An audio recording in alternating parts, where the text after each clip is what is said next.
So I have lots of things that I could say that I won't, and I decided that I would use the script that David has written or Jena has written because it'd be more professional. But she is an incredible person, I can tell you that. She has a lot of skills. She's a mom, she's a wife, she's a social media expert, she's involved, she gives. She's just a great person. So if you haven't had a chance to really have a one-on-one with Jena, I highly recommend it. So here's her official bio. Jena is the owner and chief digital marketing warfare strategist of her rebranded business called Warfare Marketing. It's veteran-owned. She's the veteran. It's a profit-driven, so it's not a non-for-profit thing, so she's trying to make money like all the rest of us are. Social media and digital marketing agency for small to mid-sized firms. So that's pretty much all of us and a few of the companies that we have targeted as clients. Warfare Marketing is focused on bringing in qualified leads and sales for you and for her that drive the bottom line, because that's what it's really all about.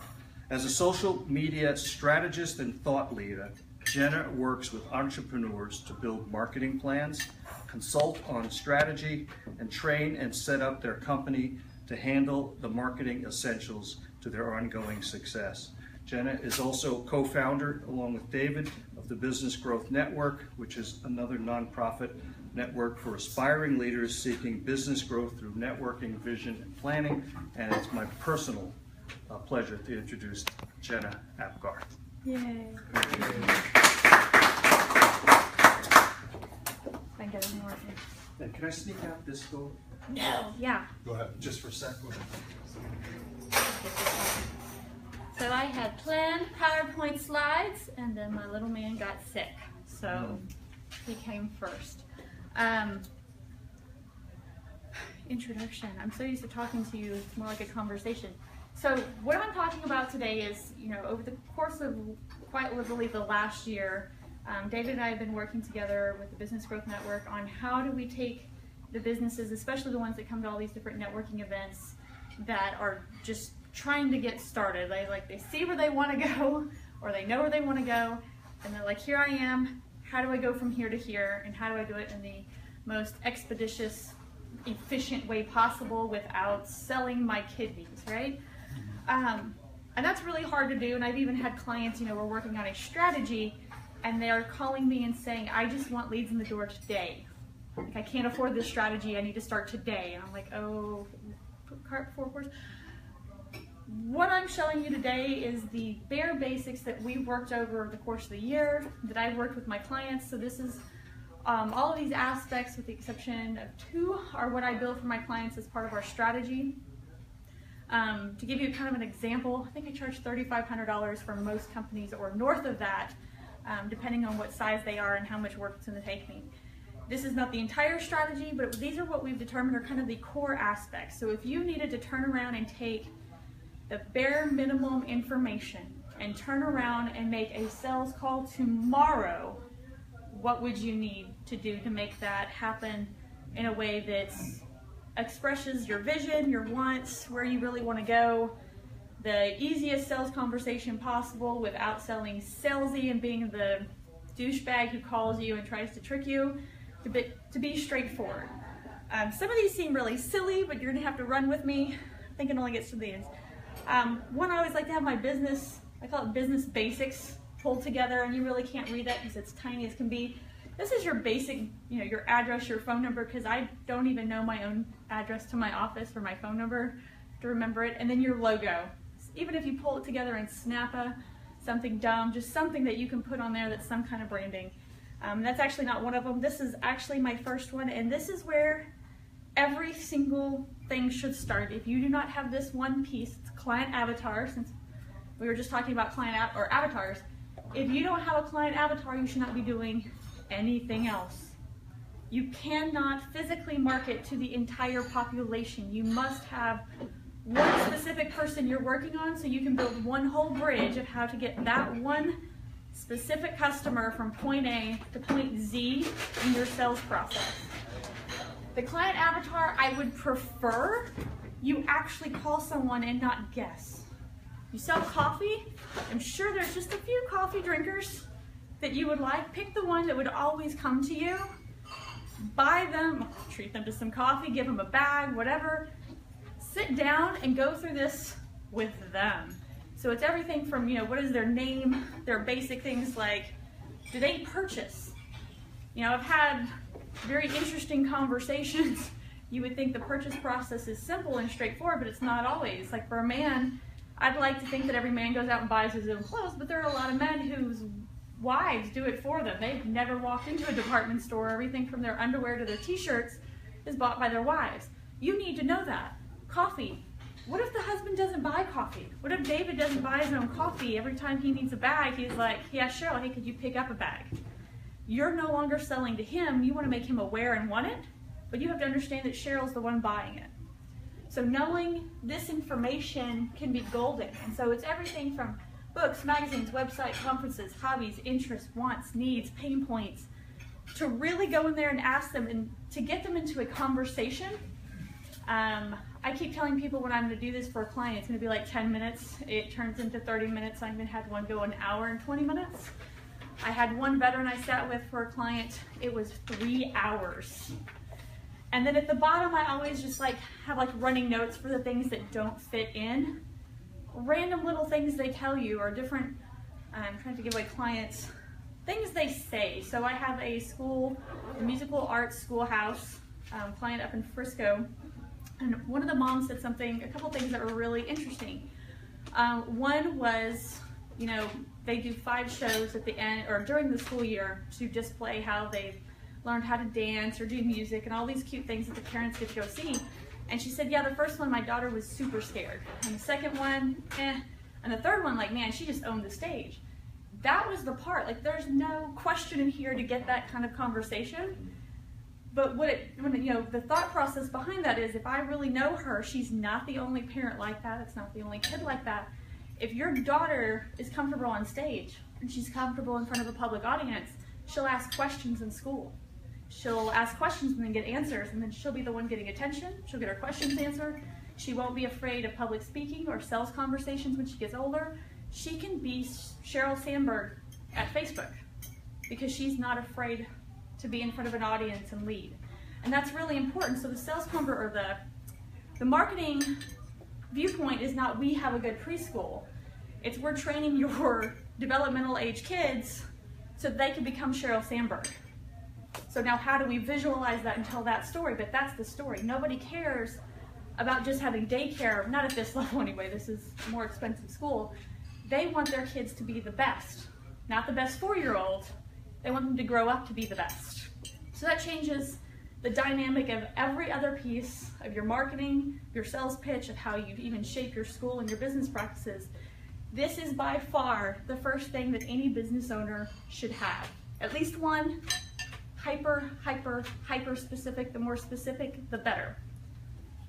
The next one is product market fit. And this is really easy to jump into. You should have one for every single product or service. But I want you to take the one customer we just talked about, just the one, just the exact human being you've talked to, and go through what it is they have, feel, average day and status before your product, and then after your product.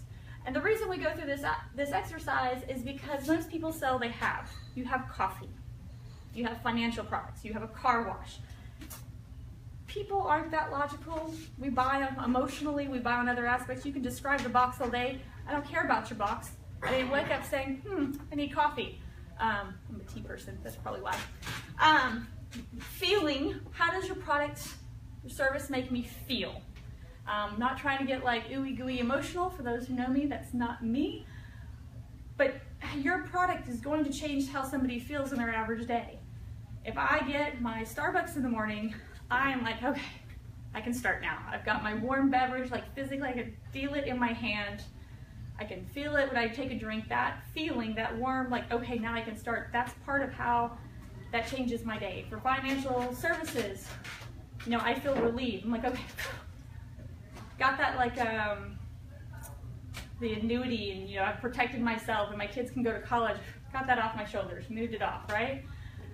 The next one is your average day. How do you change someone's average day? So Randy, we have a business consultant, right? You go into a manufacturing company and you help them grow their business. You've changed their days in such a way that they're not worried about making rent. They've rented a space that's expensive. They have payroll that's just enough to give you a heart attack when you pay that. You've taken that again, you've taken that burden off their day. You've changed their average day of worrying about the books and like constantly going to QuickBooks. Like literally think in detail, what is their average day before and after? How many times are you gonna look at your accounts when you don't have enough money versus when you're flush?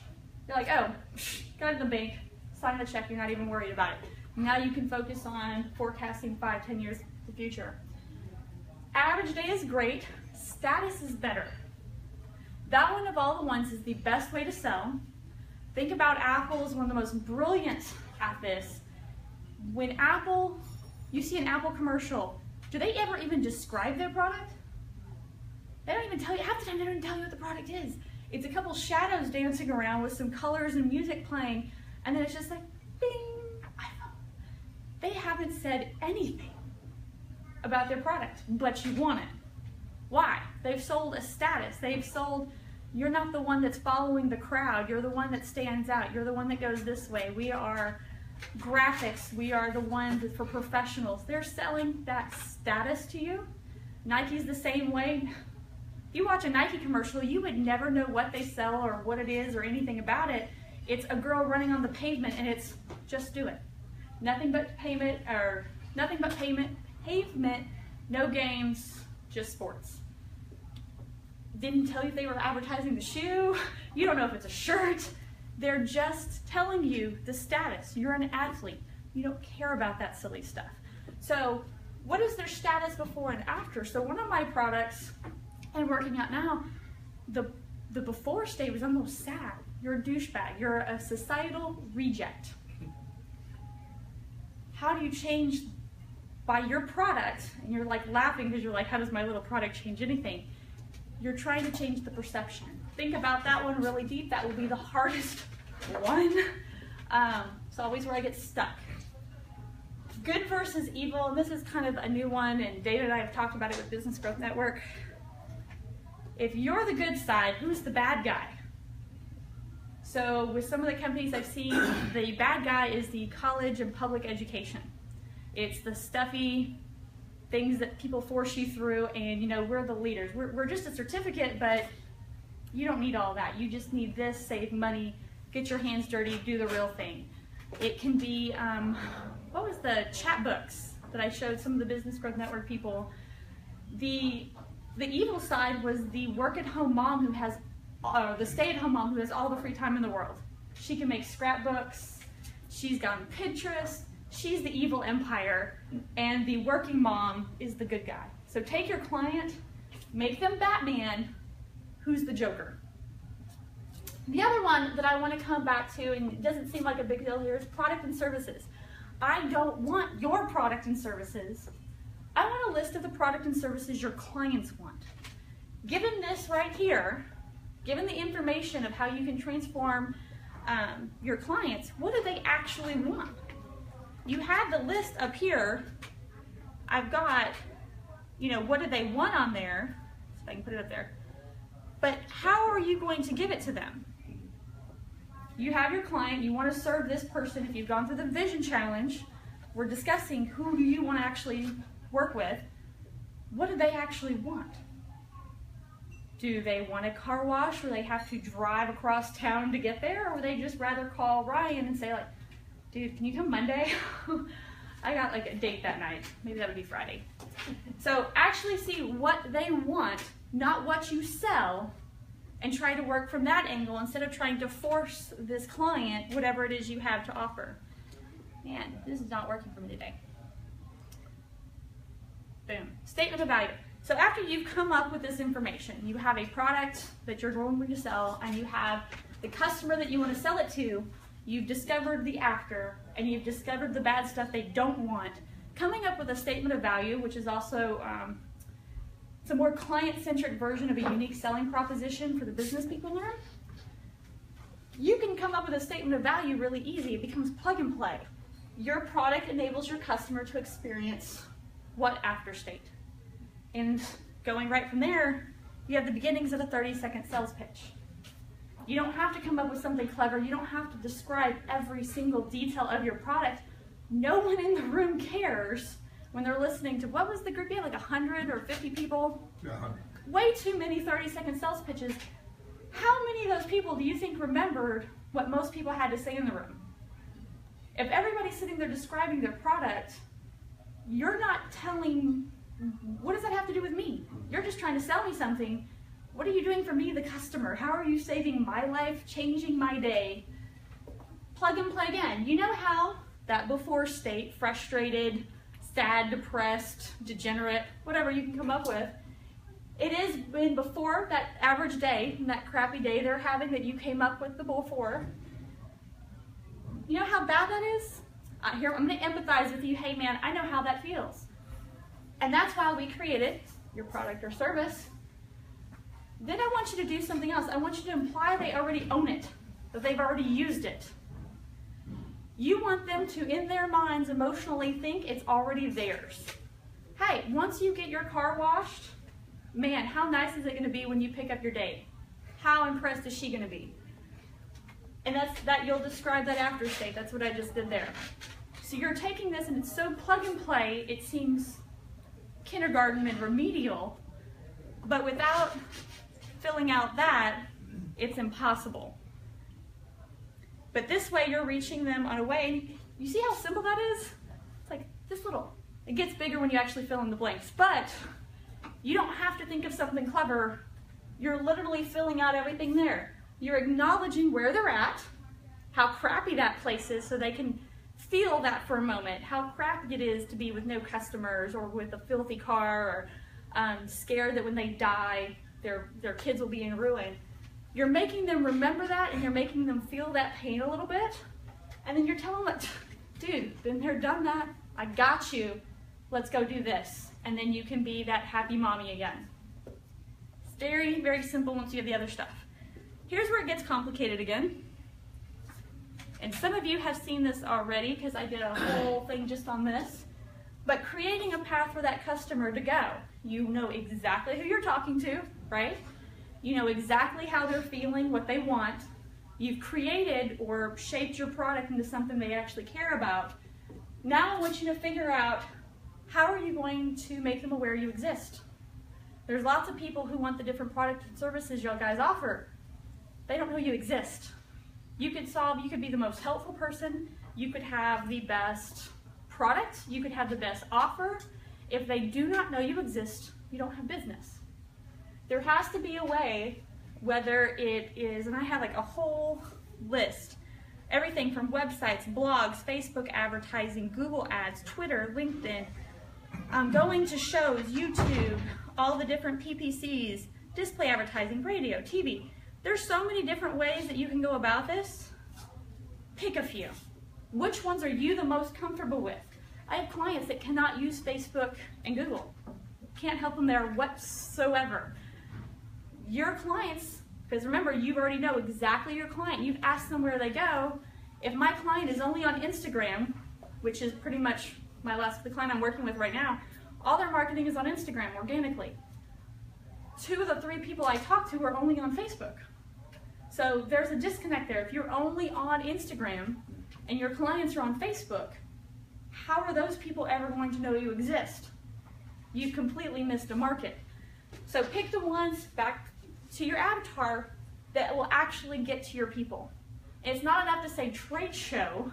I want you to get specific. If you are, I have one client who deals with veterinarians, and their product goes through the veterinarians. Go to a veterinarian conference because that's where your client is. Don't go to a small business conference because 90% of the people there don't care about you. And you can probably get a less expensive booth at a veterinarian conference and everyone there cares about you. So this will help you be hyper specific if you know who your client is. The next one is you have to engage them. We still haven't bought anything, we still haven't sold anything, we haven't even made an offer. You need to tell them that you're the boss. You need to tell them that you're the authority. You need to educate them in your products. You need to educate them in the other issues around your product and your industry and the stuff they care about. Going over to subscribe, I'll get there. Get their information, phone number, email address, connect on LinkedIn, Facebook, something. Get a hold of them in a way that you can reach them. Converting them on a baby step. And the important one, you must, on that baby step, you must make them like you. And if they buy from you and you're garbage, or if they buy from you and you're disrespectful and you don't care about your customers, you're like, here, go. Or you leave a mess behind, they're never going to buy anything else from you. They're never going to use anything else from you. They're not going to recommend you. In fact, they might actually go out and leave a bad review. So this is actually one of the most important ones. You must, when somebody purchases or uses it, you must make them excited about it. Then you can start offering them bigger products. You can start offering them more products, more times, and further asking and getting them to advocate and further promote you. So you don't have to just do straight awareness, the most expensive part. They will start bringing in people and making them aware for you. Does that make sense? Did I lose anybody there? That's a big one. But you really can't figure all that out until you know who you're talking to. All of those are the plug and plays just for that list. There's no way I could cover them all in one meeting. Once you have that part down, once you know who you're talking to, their pain points, the objections to the sale, that you have a pathway that they can work through, you can start architecting an ideal sales conversation. What is that? What is that conversation of that sales that just happens? You don't even know what happened. You just asked a question and they purchased and it was easy and it was awesome and you're like, how did that happen and how can I do it 50 more times today, right? You can architect that, given the information, by just asking a few, what I would see logical steps. Asking them first, what is the situation that made that work? If I'm at the small business conference and I happen to get a sale, I got lucky with that veterinarian scenario. If I'm at the veterinarian place or the conference for the vets and I ask them a question that's specific, hey, since I know you want to raise more money or to grow your veterinarian business, then you obviously want this. Oh, yeah, I'd love to make more money. But you have to find them in that ideal spot. Where are they raising their hands? It's another hard question sometimes, but there is a spot where somebody is always looking. People go to Google and they ask a question, right? You want to be there if you can. Right? Somebody says, who has the best coffee in Dallas? Wouldn't you like to pop up automatically in Google? So understanding where those people are and then asking yourself, what do you have to tell them? What is the magic conversation that you can have that would make them purchase? Almost there. Which comes into the predictable sales canvas, taking all that information you gleaned about that ideal sales conversation and laying it out in steps and overlaying it on that client journey. What is the exact thing you need to say at the moment they raise their hand, or I call it the triggering event, the moment they actually have a requesting action, and in the moment you can actually start the conversation to have that ideal sales conversation, what will you actually say to the point that they purchase where they are closing themselves? Scroll up. And the second to last one, this is the one that I think annoys David, my character diamond and deciding who represents your business. So if you can step out of it, when you go to write your sales copy, when you go to be an engaging business, this one can be changing because all too often we want to be the perfect business. We can do no wrong, right? Nobody cares. You have to have something that's wrong. We're humans, we're imperfect, and we actually like the imperfect part. And when you go to write sales copy, what is going to make you stand out so that when people hear your 30-second sales pitch, when they see your emails, when they see your website, what is going to reach them on a human-to-human level? By coming up with a character diamond, a popular one where you have flaws, you no longer have to ask yourself, what am I going to say here? You get to kind of like an actor embody your character and then write, what would that character say? Pick it from popular culture, it's a lot easier, then you don't have to feel like it's you. But you can write from that one. You can write from Tony Stark's perspective. You can write from Snoopy's perspective. Whatever that character is, embody them when you write your social post, your email copy, or you do anything. What would Tony Stark build at that vet clinic? That's what you want to focus on. And the last one is actually not on here because it's an Excel spreadsheet. And one of the things that everyone was asking, I don't think anyone in this room, but the other people, how do I decide which one should I start with first? I have a million ideas now. How do you do it? We've actually kind of crafted an Excel spreadsheet. So anybody who's watched the video or watched enough of these things, there's 3 ways to increase your sales. One is to increase the number of customers you have. One is to increase the amount they purchase each time. And the one is to get them to come back. Every single idea, you should be asking yourself, how many of those does any one idea fill? Maybe it doesn't do anything and it's completely logistics. Maybe it helps increase awareness, but it also increases people coming back. So you have 2 levers. Maybe it does all 3. To be able to rank them to see how many of those levers each idea can pull, and then I want you to rank them from 1 to 10, 1 being the most difficult, 10 being the easiest to do. Building a subscription service, whatever that may be, that's difficult. Simply changing your 30-second, that's easy, right? Building a building, that's difficult.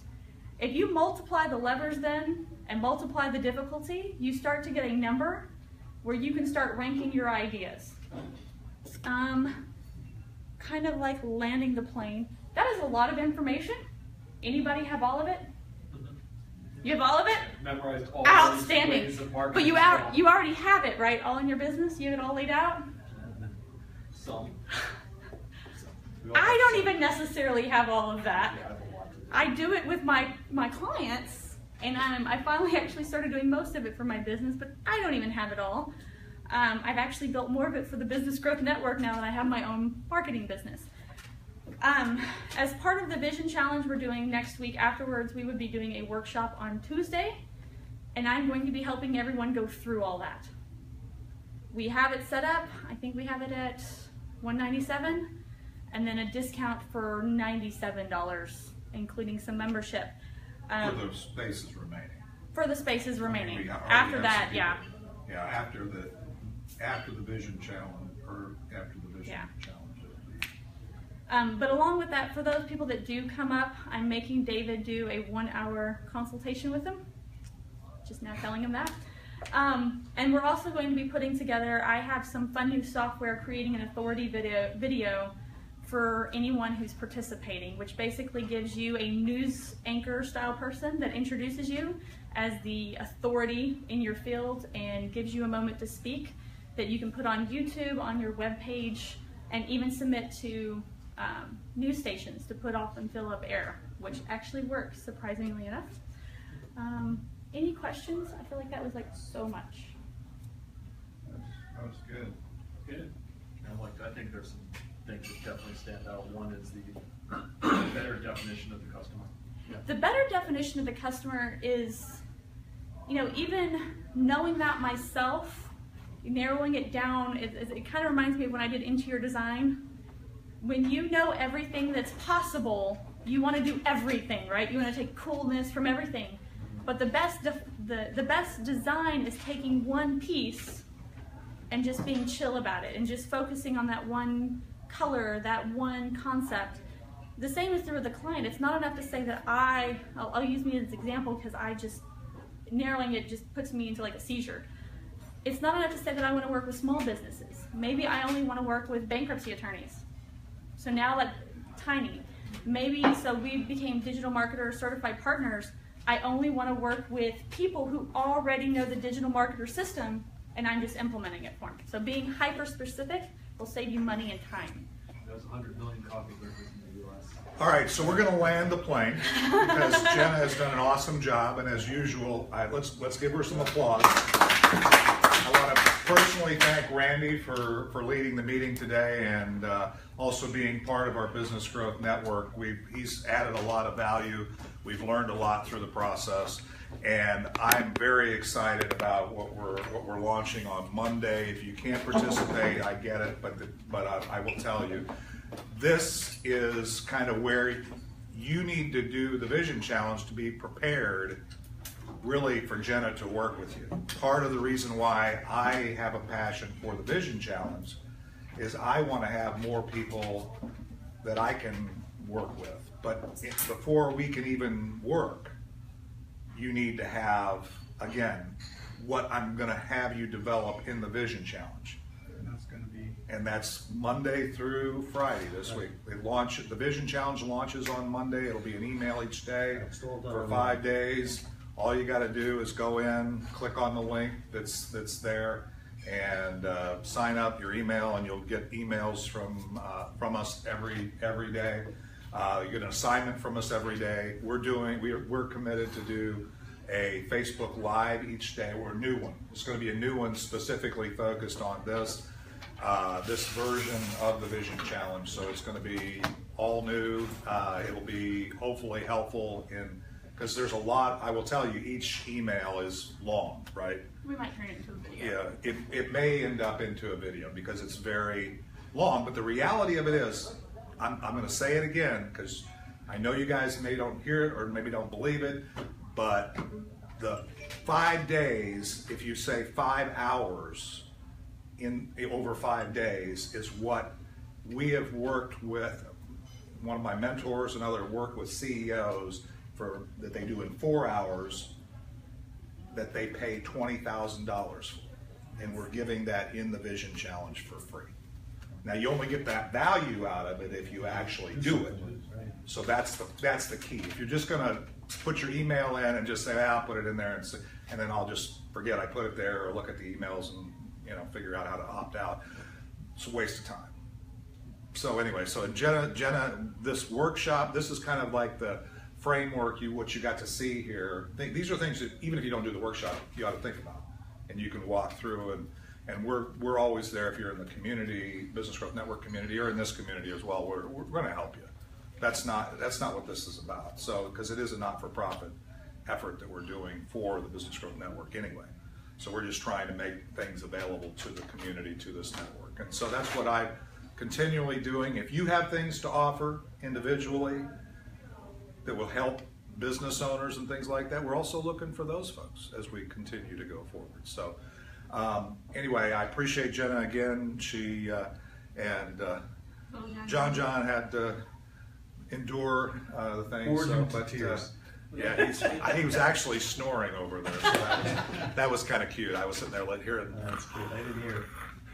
Yeah, so it was kind of cool. Still asleep. But awesome stuff. And again, this is life. And any other announcement, we've got meetings.